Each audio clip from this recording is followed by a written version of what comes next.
Good afternoon. Ken Jenkins is up next, and Ken is going to speak to us on psychological operations and 9/11. Ken has a background in engineering and psychology and applies his knowledge to unraveling the mysteries of 9/11. He works as a video producer, editor, and graphics creator and has been speaking on this topic for quite some time. Welcome, Ken.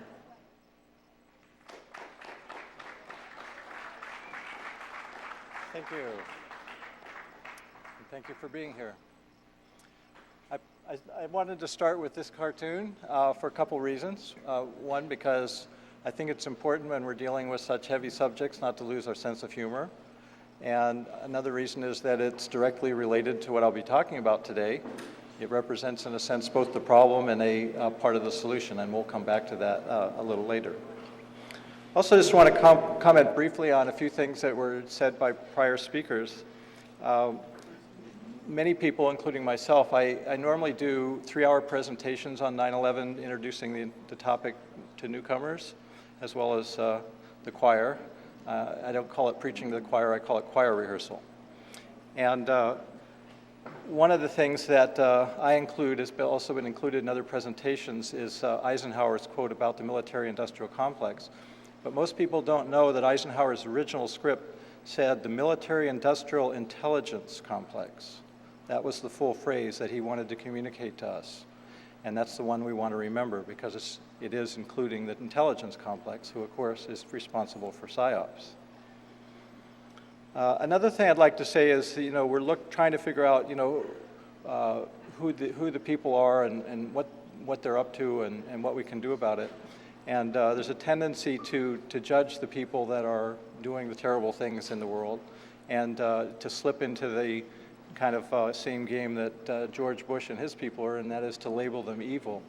And I don't believe that's helpful. I think it's more helpful to realize these people are misguided, and that it was said earlier in the brilliant presentation by Jamie Hike that these people were generally raised with very strict parents, and therefore they like a model of a very strict leader. And so the people that vote for these people, by and large, fall into that category, and that's why they are attracted to that kind of leader, is because they are similar to their own parents. And they're misguided, and they are in need of healing, and need to do the healing to be able to be more nurturing. And also to recognize that, as other people have said, that it's not a question of are we slipping into a fascist state, that we're already there, in the sense that there's a great article, and I wish I had my slide, by a scholar who compared the 5 leading recent fascist states and the characteristics they all had in common, Hitler, Pinochet, Stalin, Mussolini, and so forth, and came up with a list of 14 characteristics. And as I go over that list, the United States, and I guess perhaps to a lesser extent Canada, pretty much hits 12 of them dead center already, and the other 2 are near misses. So obviously the problem's very serious, but the point is that people are noticing and they're waking up. Another way to kind of frame the problem in terms of why these people do what they do and can be mislabeled evil is they hold a belief that the ends justify the means. And in many cases, what they do is to achieve some end that they think is a positive end. And for instance, there's military people that think that we really need to do these things to be safe. I don't agree with them, but the point is what they're trying to create is safety, and that's not a bad thing, and security. But they're going about it in a harmful way, because they hold a belief that the ends justify the means. And that might sound like a little simple, trite phrase, but if you really think about it, that phrase applies to a huge amount of what's not working in this world.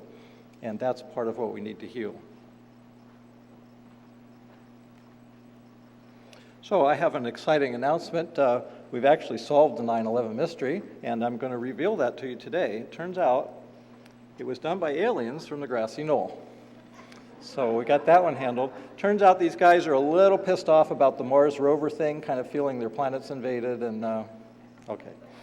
I make that joke for a couple of reasons. Again, to remind ourselves to have humor, but also because it brings in the idea of conspiracies and conspiracy theories, which were covered rather well earlier in the day, so I'm going to touch on them very lightly.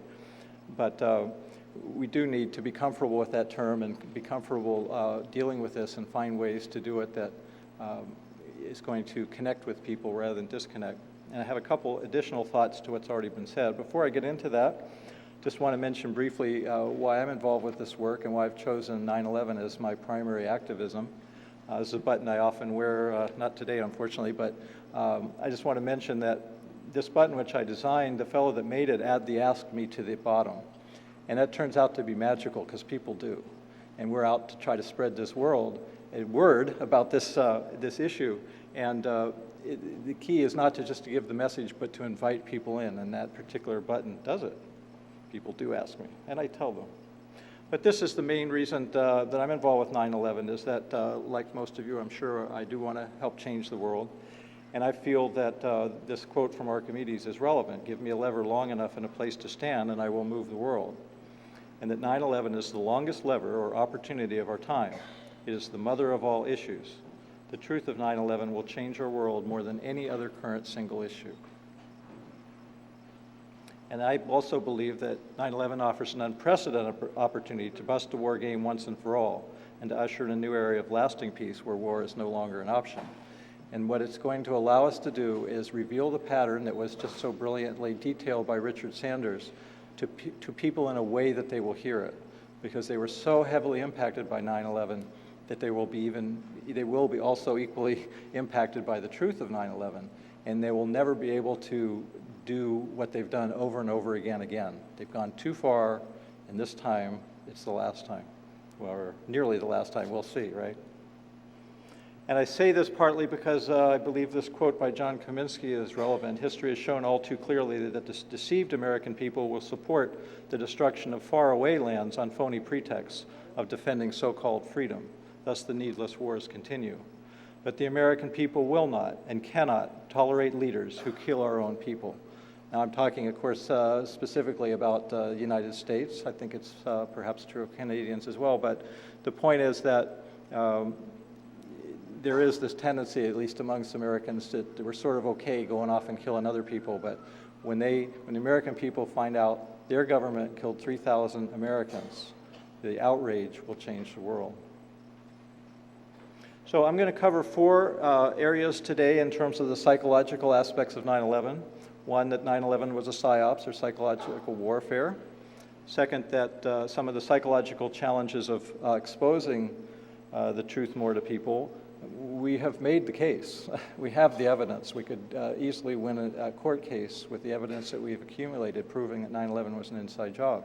And yet we find it very difficult to fill this room. We find it difficult for people to even want to think about this and want to entertain these thoughts. And I want to talk a little bit about that today.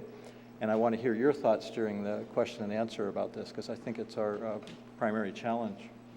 And I also want to talk a little bit about the personal psychological challenges to doing the reform work that we're trying to do, and then close with a little bit about the evolution and awakening that I think this time's about.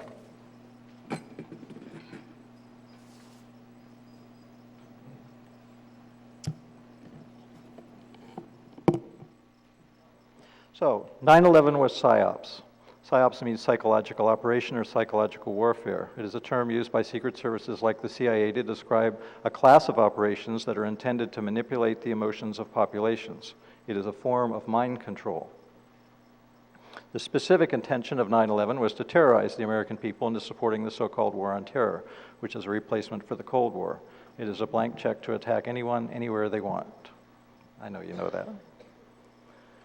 But why the need for psyops? One answer: people don't want war. And I think this quote from Hermann Goering, Hitler's Reich Marshal at the Nuremberg trials after World War II, naturally the common people don't want war, but after all it is the leaders of a country who determine the policy, and it is always a simple matter to drag the people along, whether it is a democracy or a fascist dictatorship or a parliament or a communist dictatorship.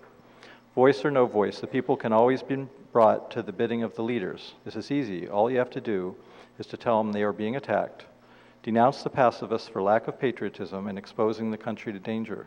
It works the same in every country. And again, this is part of Richard's point. Here's another quote of a similar nature from Caesar: "Beware the leader who bangs the drums of war." And it's covering basically the same thing with slightly different wording. So 9/11 was a PSYOP. So I want to talk a little bit about the specifics of how the PSYOP was constructed, because it helps us to weigh the evidence that we're working with, that we're trying to figure out which evidence is more correct, because there's controversies with some of the evidence. So I've created this timeline, which covers the roughly less than 2 hours of the actual attacks and what that looks like as a function of time. And what we see is that the 7 basic events or explosions, as you can see they all were spread out over almost 2 hours in a fairly even way.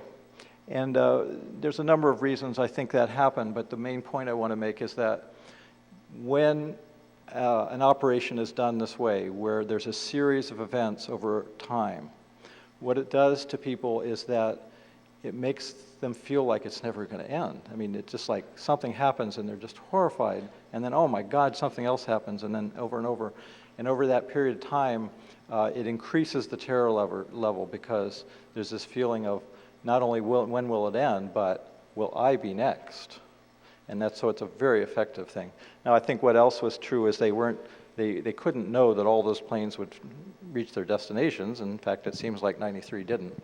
And so they wanted to have multiple planes to make sure all the planes got to where they needed to go, or at least a few of them did, so the operation could be successful, because they basically only had one shot at this particular one. They're not likely to be able to use planes again. And certainly it's a form of shock and awe. Another point, there's some argument whether or not the buildings were demolitions. I can say as an engineer with absolute certainty they were, but that's not my topic today. My topic is why they had to fall from a psychological standpoint, and that is that the symbol of those towers getting hit by planes and the fire and the explosions and the death would have been powerful, would have shocked people, would have been effective. But if those buildings had stood, the message would have been, we stand against anything. We are still invulnerable. And what was communicated with 9/11 is we are vulnerable. The United States is no longer safe. We are now vulnerable. And so the towers had to fall to communicate that message of vulnerability, also to cover up the evidence. And so, and the planes wouldn't do it. They wouldn't bring it down. There certainly was no guarantee of that, so they had to do the demolitions. In order for PSYOPs to work, as has been said previously, you have to have control of the media, which definitely is the case. And this particular quote, I think, says one of the most significant things about how and why our media is controlled. The central quote from William Colby, of the former director of the CIA, saying, "The Central Intelligence Agency owns everyone of any significance in the major media. They are the gatekeepers, and they're the ones that keep the real stories from getting out." Now, one of the reasons we know that is that there are books like this one, which I highly recommend if you're interested in what's going on with the media, Into the Buzzsaw, which gives 18 accounts of journalists who did try to bring major stories forward, and they didn't succeed. They were stopped somewhere in the chain of command, so to speak, within the major media, where their stories were not allowed to be released. And the point being there is that it's not, I think, helpful for us to blame the journalists, because even though some of them aren't doing their jobs, many of them are, but they can't get through the wall at the top, that is CIA. Similarly, we know Project Censored. If you don't know Project Censored work, I strongly recommend going to their website and finding out all the news that you're not getting, because they come up with 25 top stories each year. And when you see the magnitude of the stories that aren't getting through, you understand why the American people are as brainwashed as they are. Unfortunately, most citizens of the United States, who call themselves Americans, believe we have a free press, and the truth is the press is free to those that can afford one. We don't have a free press, we have propaganda, And that's one of the many messages that we need to communicate, is that the press is not free. Now, I'd like in my longer presentations to do a show of hands and find out where the audience is at. I'm just going to do one short one tonight. I find it fascinating how many people knew the day of the event, or at least strongly suspected that the official story was not real, but rather that there was something else going on. So how many people here knew the day it happened, or at least suspected that something was fishy? And take a look around to see who you're with. There's a lot of people here that were pretty savvy right on the day. Now, I happen to be one that took a few weeks of web surfing to figure it out. And it was actually a few months before I was willing to speak publicly, because I had to feel really sure about it. It's a pretty major accusation. And it was actually the history that was just discussed that finally convinced me, oh, this is not some weird aberration. This is business as usual. So important thing for us to know, that if we're not clear, that the degree to which most people believe alternative revisionist explanations over the official story of 9/11 is directly related to the amount they have studied the issue. Knowledge is power, and that's part of our job, right, is to spread this information, because most people, if they are willing to look at the information, they can see what we can see. And of course, the main exception is those people that knew instantly. And it's interesting to talk to those of you that knew instantly to find out how you knew, because the stories are always fascinating. So, major thing that I think we want to focus on is the psychological challenges exposing the truth. And this is a quote, an actual quote. Unfortunately, this isn't my most updated PowerPoint. Somehow I came across with the wrong one. I had two quotes that were similar. But this is an actual quote from an actual person when they were exposed to the 9/11 information. And they said, "I wouldn't believe that even if it were true." Now, it's funny, and it's sad, and it's very thought-provoking to think that intelligent, rational people who can tie their own shoes would actually say something like this.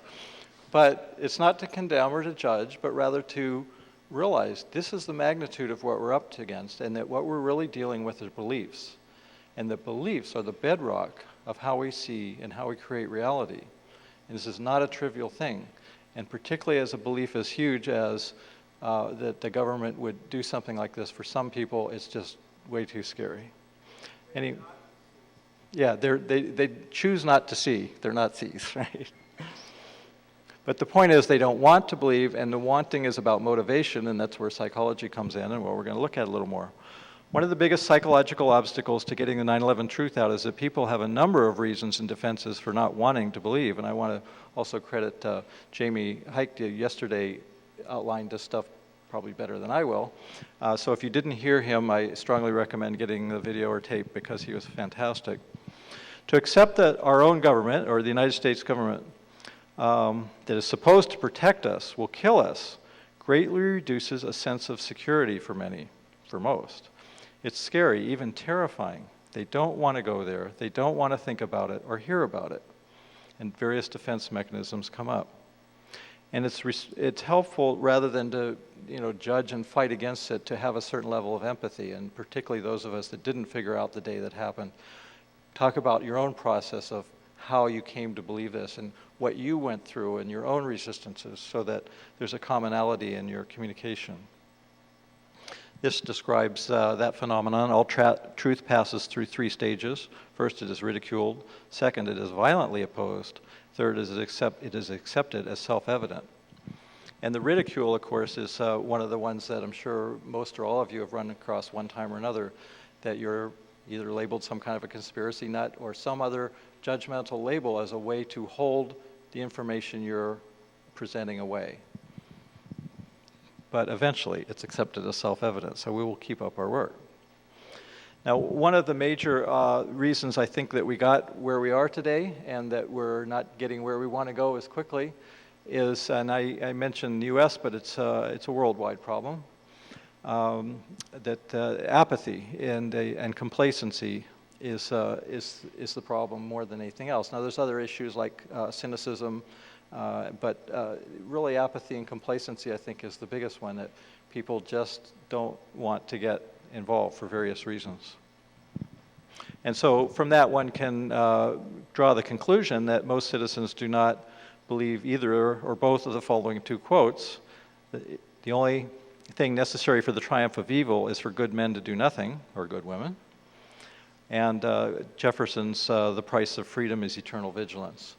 You can't be vigilant and apathetic at the same time.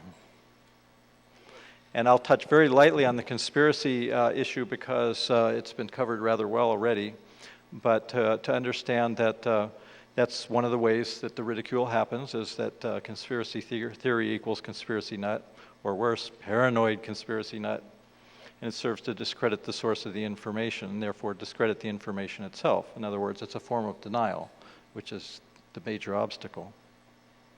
So a conspiracy was well defined as an agreement between two or more people to commit an illegal or subversive action, and therefore we have conspiracy theories. And it's important to understand the alternative to conspiracy theories are coincidence theory and incompetence theory. And when enough dots line up, these theories become the craziest of the alternatives. And this quote is my favorite. It's just as crazy to think nothing's a conspiracy as to think everything is. And the reason that term conspiracy nuts out there is there are some people that think everything is a conspiracy, and then it's not so. But it's equally crazy to think nothing is, and the world's complex and shades of gray, and we need to have our discernment set to high to figure out what's real and what isn't. And of course, these days it's easy to show that conspiracies are real because we have so many recent conspiracies that are known, and these are, again, mostly from the US, but I'm sure you can relate. The California energy crisis was a known conspiracy, which I knew the day it happened because as an engineer I did the math, and it's like, well, this is obviously not adding up. Enron, Arthur Anderson, the stolen 2000 election. And the other important thing to understand, the official story is also a conspiracy theory. It's not a fact, it's a theory because it hasn't been proven. And it is two or more people, so it's a conspiracy. And again, the alternatives are incompetence theory and coincidence theories that are usually combined in some way. So if someone tries to ridicule by using the term conspiracy theorists in a derogatory manner, suggest that they must be either a coincidence theorist or an incompetence theorist or some combination. Another major psychological factor in terms of these kind of operations is the big lie. And these guys should know. Ed J. Edgar Hoover saying the individual is handicapped by coming face to face with a conspiracy so monstrous he cannot believe it exists. 9/11 qualifies. And Hitler saying the masses indulge in petty falsehoods every day, but it would never come into their heads to collaborate colossal truths. The bigger the lie, therefore, the likelier it is to be believed. And I think the designers of the 9/11 conspiracy knew that, which is why they did such a sloppy job, because they knew it would be believed. And for most people it was, at least initially. And then we have the Rockefeller quote about needing a major crisis. And then we're back to PNAC. Now I know you've been deluged by this PNAC quote over and over, some catastrophic and catalyzing event like a new Pearl Harbor. I suggest there's a good reason for that. Memorize it and be able to call it up any time because it is one of the most powerful pieces of evidence. By the way, the quote that was on the PNAC, the Project for the New American Century website, has been pulled down. So you go to their site, it's no longer there. Apparently they've caught on that we've caught on. So this whole idea of fake terror and the road to dictatorship has been covered rather well. And the equation is problem, reaction, solution. What's a little bit new here is this equation, crisis creation plus crisis solution equals social control. And Pearl Harbor has been covered in great detail, so I'll only say one thing about that. These are actually apparently Richard's slides got mixed in with mine. I'm kidding. Okay. But this is fairly new information to some people that following Pearl Harbor, leading Republicans accused President Roosevelt of allowing, if not orchestrating, the attacks. Sound familiar? In order to take America into the Second World War. Republicans, including Thomas Dewey, the governor of New York, and the GOP nominee for president in 1948, demanded to impeach FDR during the darkest days of World War II based on this, quote, conspiracy theory, unquote. So history does tend to repeat, especially when we forget history, which we tend to do. Northwoods we've heard plenty about. We heard all about all of these things just a minute ago. I do want to point out, in terms of the propaganda, how effective it is, that immediately following 9/11, 50%, or excuse me, the number of people that believed that Iraq had anything to do with 9/11 was 3%. And by the run-up to the war, it was 50%. And that was done purely by psychological operations using the media and the government working together, pounding propaganda until the opinion changed that strongly. That's how effective these psychological operations are.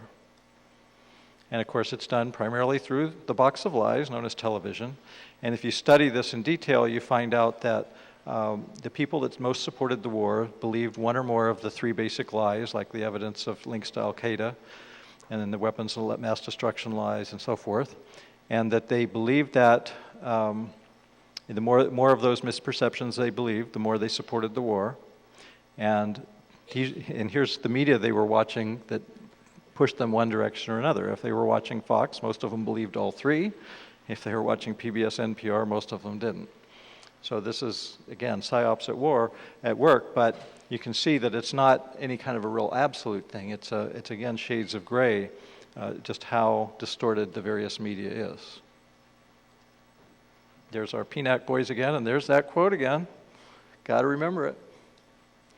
And as long as we're talking about the new Pearl Harbor, of course, that's the name of the new book by David Ray Griffith, which I strongly and highly recommend. There's a stack of them over there. They got to be gone by the end of this weekend because it is one of the most powerful tools we have for people that read.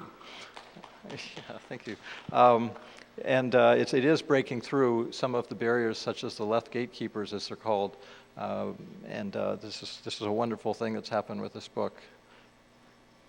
I've mentioned just very briefly Fletcher Prouty and his work with secret operations, if you want to understand more about how these things are done. And of course, we live in Orwellian times where anything that the neocons say, it's usually the opposite. You know, like Clean Skies Initiative makes sturdier skies.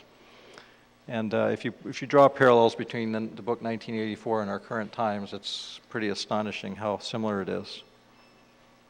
And I know Ralph Schoenman will be talking a lot about this tonight, so we'll skip that one as well and get back to the psychology issues. We as people are here and working to change our world and to get it back into a healthy mode. And in doing that, we have to realize that we're part of that evolution, and our personal evolution is just as important, in some ways more, than the work we do to change the world. And some of us tend to sort of sacrifice ourselves for the cause and martyr ourselves for the cause and end up not having, being driven in ways that it doesn't always feel good and neglecting ourselves. And I would suggest that if we want to be more effective as activists, we have to do our own internal work and see where we're blocking ourselves and where our own stuff comes up that keeps us from being more effective.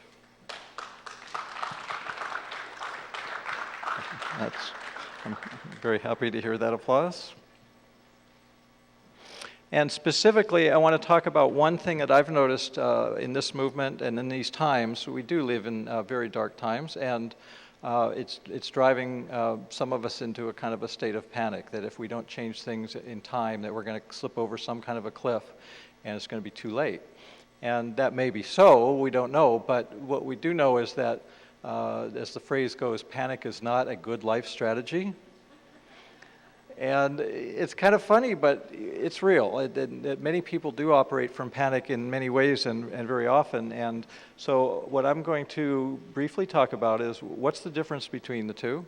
How can we tell them apart? And therefore, how can we, doing our inner work, evaluate ourselves and figure out which are the primary motivations that are driving us so that we can move more from the kind of constricting ones to the more expansive ones and have and be more effective, as well as having a better time doing the work that we're doing. So what we want to go for is this healthy sense of urgency, which is very different and very different than the far less comfortable emotion known as panic. Superficially, they seem similar. Most of us would say, well, I feel a sense of urgency. But if you look deeper and you look at the feelings you've had as you've been doing the work, putting on conferences and so forth, And you go down the list, and if you're really honest with yourself, I think you'll find that many of us slip into panic kind of often. And so let's just look at what the difference between those two is.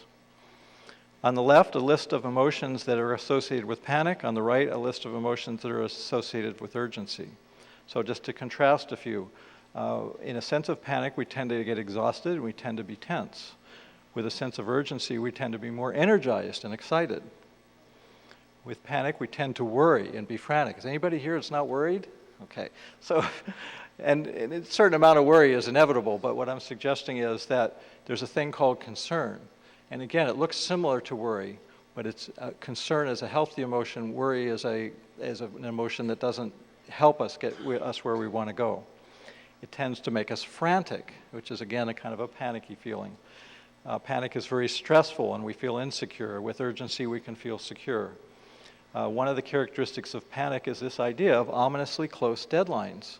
And that's what many people talk about, particularly in the peak oil movement, even more than 9/11, but with the various things, the ecological problems. I've been involved with ecological work for well over 30 years, and I have deep concerns.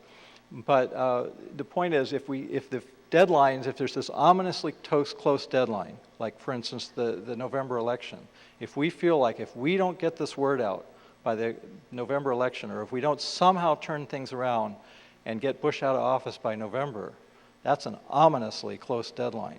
And it's going to tend to push us towards panic. If we can accept that if Bush gets in office, we will still win. We will still get where we want to go. We will not slip over some kind of a cliff. We won't get over the edge. That we will still win. We can go in there with a sense of urgency and put just as much more energy into it, because we won't be drained by these stressful feelings. Rather, we'll be energized by the positive feelings of urgency. Ultimately, panic is a form of fear, and urgency is a form of love. And things generally break down into one of those two categories.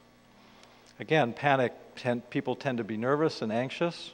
With the sense of urgency, there's still enough time. And that word enough turns out to be very key.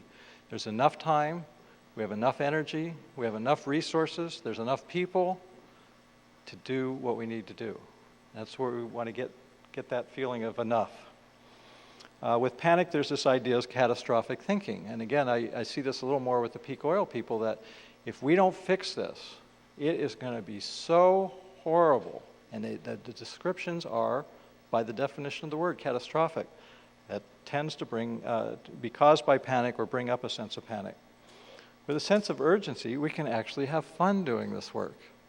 And it's interesting and it's exciting, which is, quite honestly, one of the main motivations I have doing this work. I find it interesting. It's like a fascinating puzzle. I'm trying to figure out, what really happened here.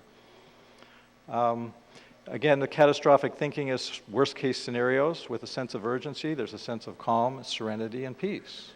It's a little in short supply these days, I think you'll agree, but it is an achievable goal. With panic, there's a tendency to be apprehensive and a sense of foreboding. And with urgency, we can be playful. And these aren't necessarily one-to-one. I'm just giving examples side by side. In a sense of panic, if you listen to people talk, you'll hear them use the words, or listen to yourself talk, words like must, need, have to. We have to get Bush out of office. We have to. We need to. As opposed to, well, we want to, we'd like to, we'd prefer to, and if we don't, we'll just continue on, and we'll still win. So obviously, there's a difference of optimism and pessimism here. Again, with panic, there's a sense of, there can be a sense of martyring oneself for the cause and sacrificing and giving up too much of ourselves where we're not really enjoying life and our families and our activities, giving up too much. Ultimately, panic is a sense of being terrified, which is, of course, what this is all about, terrorism, right? And with urgency, we can be happy. Now, I don't consider this the definitive list, but I think it's a helpful way to look at ourselves and each other and to give ourselves and each other feedback of, geez, you sound a little panicky there. Let's take a deep breath and see if we can just be urgent about this and not panicked. Now, this pessimistic, optimistic look at the world turns out to be related to personality factors. We all know we all have different personalities, but there's certain similarities between some people. It turns out there's roughly 9 kind of personalities, and that some of them tend to be pretty pessimistic and some of them tend to be pretty optimistic. And optimism is a healthy thing. I mean, not to be blindly optimistic, not to be Pollyanna, that's going too far, but it's better to be more optimistic than pessimistic because it's been proven that you get better results and that you're actually physically healthier. It's actually been proven that people that are optimistic are physically healthier than people that are pessimistic. So some personalities by nature are more pessimistic. So again, looking at oneself or close, intimate others that we're able to relate to about these situations and point out, I tend to be pessimistic by nature. And I'm going to work on that, and I'm going to work towards optimism, and I'm going to look at when I get into catastrophic thinking and these other kinds of panic-driven emotions, and I'm going to weed them out, and I'm going to work towards being more optimistic because I know I have a better chance of succeeding that way. And I also draw the analogy to Y2K, again, comparing peak oil, but this is all these issues are related, the environment and so forth, that many people were pretty panicked and freaked out by Y2K. And in many cases, there's the same people that are now freaked out by peak oil. And what I'm suggesting is they're both real problems. Y2K required a real solution. Not everyone's aware that literally hundreds of billions of dollars were thrown at that problem. And therefore, it was fixed. And it was fixed in time. But the people that tended to be pessimistic and tended to be driven by panic tended to think, in the run-up to Y2K, they tended to believe the people that were preaching doom and gloom rather than the people that were saying, no, we're going to fix this. Both points of view were out there. There were roughly an equal number of experts, people that knew about computers and knew about the problems, that were saying, no, this is going to be horrible, no, we're going to fix this. And each of us individually chose which group to listen to based on our own personalities, our own worldview, and our own point of view. And so if you look at that one, you can also, therefore, kind of get a measurement of where you're at about things like peak oil and do a self-assessment and realize, okay, I tend to be pessimistic, I want to be more optimistic, so I'm going to assume the best more often. It's not a simple thing. I don't mean to sound like it's a trivial, simple thing, but it's a direction to move in. So I want to conclude this part by saying that I think we're involved in a major evolutionary shift. I think 9/11 was a turning point. That's pretty obvious, but a turning point of a process of awakening, as I said early on, and a kind of a rude awakening or a painful awakening for many people that our world is seriously off track, and that we as citizens need to take our power back and to become more mature and more adult and more capable of working and finding solutions. And that we're part of a process that's so big and so major, but that you might think it would be obvious to everyone, but it's the fish and water kind of syndrome where we're in the midst of this evolution. And it's hard to see in the midst of it how big, how major, how profound it is, and how quick it is. Because we have this urgency and we want to turn things around, quote unquote, in time. We don't realize how fast things are changing because we're in the midst of it and we're seeing all this terrible stuff going on. Things are changing at a phenomenal rate. People's minds, their consciousness are evolving at a phenomenal rate right now. And it's going to be enough of a change quickly enough that we're going to make it. So in effect, we are currently doing some form of collective shadow work. Now, shadow work is a term for the inner work that I've been describing of looking at ourselves and our own issues and where we block ourselves and where we keep ourselves from being more successful, and doing that kind of work where we're willing to look at that shadow part of us, this part that's not so pretty, that we're not so proud of, and own it and go, yep, that's a part of me, and I'm going to heal that part, and I'm going to love that part, and I'm going to evolve that part, and I'm going to move more towards my light shadow. Now that's a part of the shadow that most people don't talk about, but the light shadow, the dark shadow is the part of us that we don't want to look at because it's not so pretty. The light shadow is the part of us that is so magnificent that we don't really want to embrace it.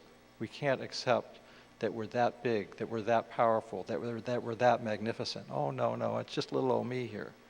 And so shadow work involves both embracing the dark side and embracing the light side, the part of ourselves that is phenomenally powerful and becoming more so.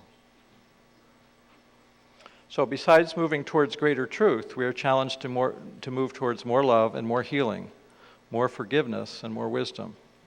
We are enough, and we will succeed. So a couple quick notes before I get some questions about things that we can do. The obvious thing is what we're doing. We're absorbing information, we're spreading the information. Information is a form of light. So we're bringing light to the planet by spreading this information. And how do we do that is the challenge, and how do we reach people? We have to understand, again, the psychology of people on the planet, ourselves and our fellow citizens. And it's been estimated by psychologists that study these things that roughly 90% of all people are psychologically children or adolescents. Doesn't matter what their chronological age is, their psychological view of the world is that of the child or adolescent, the part of the world that sees the world, for instance, in black and white terms. Either you're with us or against us. And yes, we have a child in the White House. So the point is that knowing that, we have to learn how to address what we're trying to communicate in a way that a child or adolescent would be able to hear it. And that involves a number of things. There's a fellow by the name of George Lakoff that talks about this idea of framing issues in a way that can be heard by people that are not fully adult in their thinking. And it involves, well, let's put it this way, the neocons and the right have mastered this.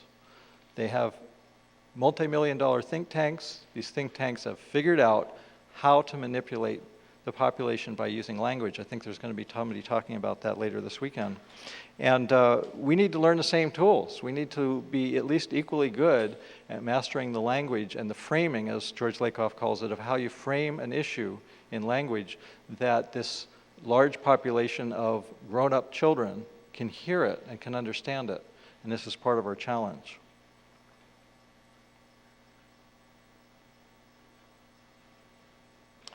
Okay, I think I'm ready to get some questions.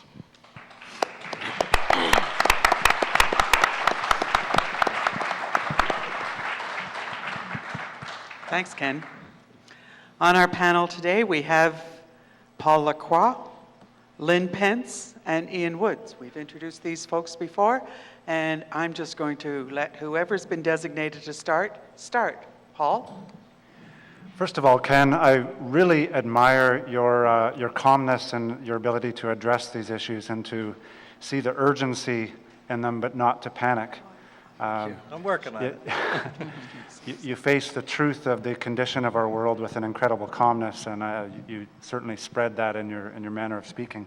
Thank you. I, like you, took several weeks actually after the actual events of 9/11 to tune into the fact that the official story had many holes in it, and that it was indeed a myth. The clincher for me to sort of wake up, despite the fact that I've been studying international criminal conspiracy for the better part of 15 years, was the anthrax attacks. They just seemed even more convenient than the attacks themselves in keeping the panic level high and allowing such things as the Patriot Act and so forth to go through and to have the desired effect on the American population. The first death from anthrax actually occurred in Boca Raton, Florida. And Boca Raton is part of a narrow alley in Florida that has many of the major propaganda outlets of American media, from the National Enquirer to Weekly World News and a number of other publications like this. And I'm sure that the desired effect was to take people's eyes off the actual generators of much of the propaganda and the myth and portray them as well as victims. I'm wondering if this inquiry is actually successful in smashing the myth over the course of this year, whether, even if the mainstream media were to pick up on that, that we would just find ourselves in another pretext war incident that sets us back another couple of years trying to figure out what happened and what was the truth behind it, and we're constantly lagging behind the myth makers. 2 steps forward and 1 step back, or maybe the other way around. Yeah, so even if 9/11 is exposed for what it is, what's going to prevent business as usual from occurring, from the mainstream media continuing to indoctrinate people, and the next incident just producing the panic that the myth makers and the master power players want us to fall prey to? Well, that's a good question. The media part of the equation, in a sense, your question had a contradiction, because you said, if this got exposed and the mainstream media continued to do these things. In a sense, those can't both happen, in my opinion. In other words, when this is exposed, which I think is going to take more than a year, I think we need to dig in for the long haul on this, folks, because this issue is so big, it's so profound, it's so powerful, it's so scary, it's so, continue the superlatives, that we need to respect that, and we need to respect the amount of change that it requires of people to embrace this. Most of us have been involved in a lot of this work for a while, and so it wasn't so big and shocking for us. But for those that are new to this, it's a big thing. And again, when you have the fact that you're dealing with people that are psychologically children, they're going to resist it like crazy. And so we kind of need to be dug in for the long haul. I remember in the run-up to the Iraq War, it was like, we've got to expose this to stop the war. No, it's too big. You know, we really need to accept the magnitude of what we're involved with and have a certain level of patience. At the same time, we have a healthy level of urgency. Anyway, to me, 9/11, when it's exposed on a significant level, will simultaneously change and heal many things, including the mainstream media. In other words, you can't expose 9/11 without exposing the mainstream media and its complicity. And so in a sense, it will heal both. And it will heal a number of other things simultaneously, or at least quantum leap those healings forward. I believe that's, again, why I'm involved with this work, that it will have a profound awakening effect, as it has on those that have already figured it out and weren't already tuned in. Did I answer your question? Okay. Hi, Ken. I also appreciate your commitment to the big picture, shall we say, in which you're not only giving us collectively a sense of what went on and how we can be manipulated individually and collectively by psychological operations, but also how we can be effective as a community, and that we start first with ourselves in terms of recognizing we have our own personal relationship with whatever the issue is. We have our own limited beliefs, our own places where we get stuck, and what you call our shadow work to be done. I think it's really important that we also know that shadow work also needs to be done at the level of group, because we as a group? Group. Oh, yes. That we as a movement, we as certain teams or organizations are a microcosm of what goes on in the collective, and if we're not conscious and willing to own what it is that goes on in our personal process with one another, we can do the very thing that we're accusing And we've experienced that. the others to be done. Yes, that other people are, that we're attempting to change, that we must, of course, be the change that we're attempting to model.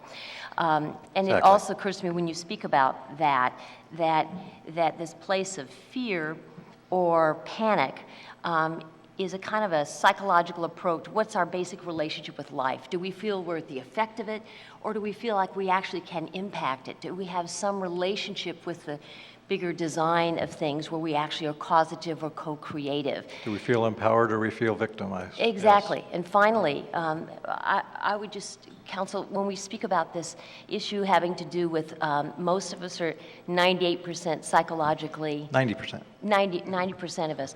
What I have found a more effective model is just to look and see that everyone is doing absolutely the very best they can with the consciousness and the skills we have available.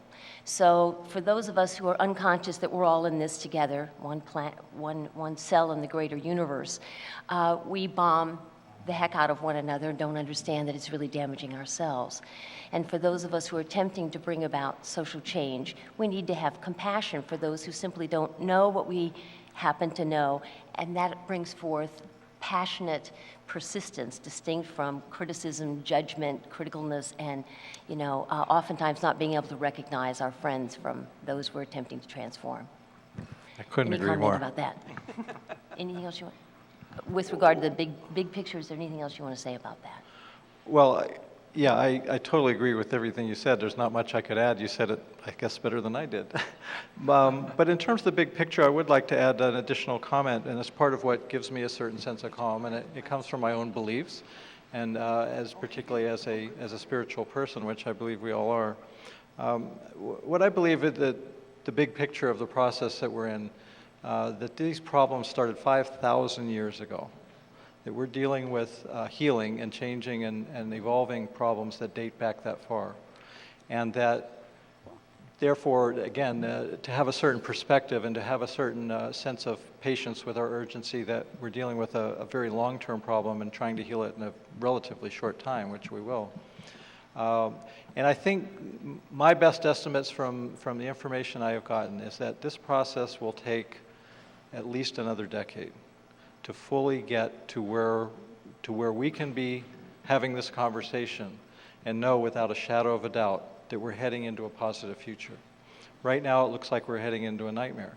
And what I believe, the terminology that I think helps us sort of put this in perspective is that there's all kinds of futures out there. There's a future of dreams that we know that the world can be a much, much better place, more loving and healing and nurturing and positive and a total end to war. We know that's possible, and in some level of ourselves, we know that that's part of what we came here to do this time, is to help create that world. And we also know there's a future of nightmares out there. We get reminded of it all the time, and the peak oil is an example of a future of nightmares where there could be catastrophic problems on this planet where literally billions of people could die. That's some of the dire predictions of the peak oil thing. And then there's a range of mediocrities in between those two extremes. And I symbolize that mediocrity by Al Gore. Al Gore is not horrible, but he's not great. He's mediocre. I think John Kerry is kind of mediocre. I don't think he's horrible. Bush is horrible, okay? We haven't had anybody particularly miraculous, although I kind of think Dennis Kucinich comes close. But in any event, in that range of possible futures, what I think is happening is this, that we as humanity have chosen the future of the dream. That's where we're going. That's where we're going to end up. But on the way to the dream, we are visiting the nightmare. Mm-hmm. That's what we're doing. It's a visit. We're learning the nightmare, we're experiencing the nightmare, we're immersed in the nightmare. This is what it looks like, this is what it feels like. And we're so immersed that it looks to us sometimes like that's the future that's ahead of us, is a future of nightmares. And for the people in Iraq and other parts of the world, it's a total nightmare right now. Right. So it's a full-on visit for them. But I do strongly believe that this is just a visit. It is not that we will kind of hit some sort of a bottom at some point in the next perhaps few years, I don't know when, and that we'll start to turn it around, and that within perhaps a little over a decade, we'll finally all feel confident that we are heading into that dream and that most of the really serious problems are behind us. We'll still have a lot of work to do, a lot of growth, a lot of evolution, a lot of change, but there will be a general feeling of optimism rather than pessimism. There will be a general feeling that we're heading into the dream rather than the nightmare. But as we visit the nightmare, we're there. And therefore, it feels like that's what it is.